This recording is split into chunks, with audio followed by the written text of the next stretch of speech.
आपको ये बताते हैं कि बिहार में जिन सीटों पर मुस्लिम मतदाता निर्णायक हैं, उन तमाम सीटों पर महागठबंधन के सामने सिर्फ असदुद्दीन ओवैसी की चुनौती नहीं है, बल्कि इन सीटों पर अब बीजेपी ने उत्तर प्रदेश के मुख्यमंत्री योगी आदित्यनाथ को भी उतार दिया है और अब महागठबंधन के एम फैक्टर को बीजेपी के योगी फैक्टर का भी सामना करना होगा।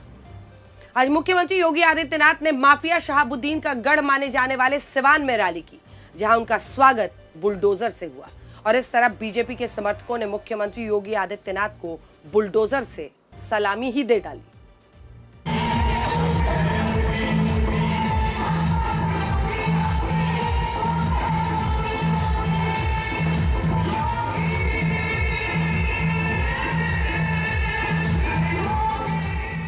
अराजकता पैदा करने वालों के खिलाफ जीरो टॉलरेंस की नीति के तहत ये डबल इंजन की सरकार नीतीश जी के नेतृत्व में कार्य कर रही है और बहनों और भाइयों, जो बाकी बच जाता है यूपी का बुलडोजर उसको पूरा कर लेता है।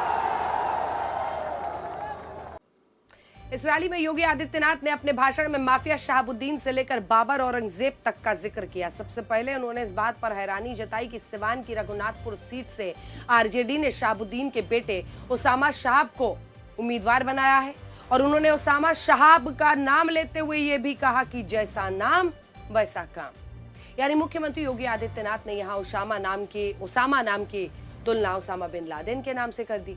इसके बाद उन्होंने ये कहा कि कांग्रेस हो, आरजेडी हो, समाजवादी पार्टी हो, ये तमाम दल अपराधी और माफिया को गले लगाते हैं और इसी भाषण में उन्होंने राम मंदिर पर भी महागठबंधन को घेरा और ये कहा कि इन दलों ने भगवान राम के रथ को रोकने का पाप किया था, लेकिन अब जनता इन्हें याद रखेगी। सुनिए।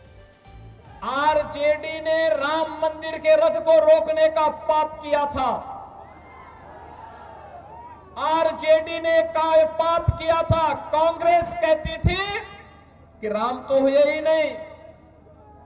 इनका पार्टनर समाजवादी पार्टी उत्तर प्रदेश में राम भक्तों पर गोलियां चलाती है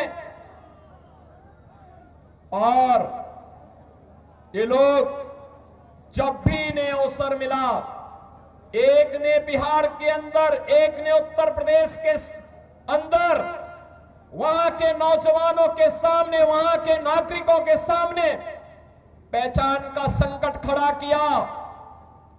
ये कांग्रेस को, आरजेडी और समाजवादी पार्टी जैसे दलों को शोभा दे सकता है कि वे किसी पेशेवर अपराधी और माफिया को गले लगा करके किसी बाबर और किसी औरंगजेब की मजार में जाकर के सजदा पड़े, लेकिन यहां किसी सच्चे भारतीय को शोभा नहीं देता है। ये नहीं देता है। हम लोग तो उसी मार्ग के पथिक हैं जो गर्व से इस बारे में बोलता है कि रामलला हम आएंगे, मंदिर वही बनाएंगे और बना करके दिखा भी देते हैं। मुख्यमंत्री योगी आदित्यनाथ से बीजेपी को यही उम्मीद रहती है कि वो हिंदू वोटों को एकजुट करें और बिहार में ये इसलिए भी महत्वपूर्ण हो जाता है क्योंकि बिहार में 80% हिंदू वोट कई जातियों में बटे हुए हैं। हर जाति को साधने के लिए अलग अलग पार्टियां बनी हैं, लेकिन मुख्यमंत्री योगी आदित्यनाथ को बाकी राज्यों की तरह बिहार में भी हिंदुत्व के मुद्दे पर प्रचार करने के लिए लाया गया है।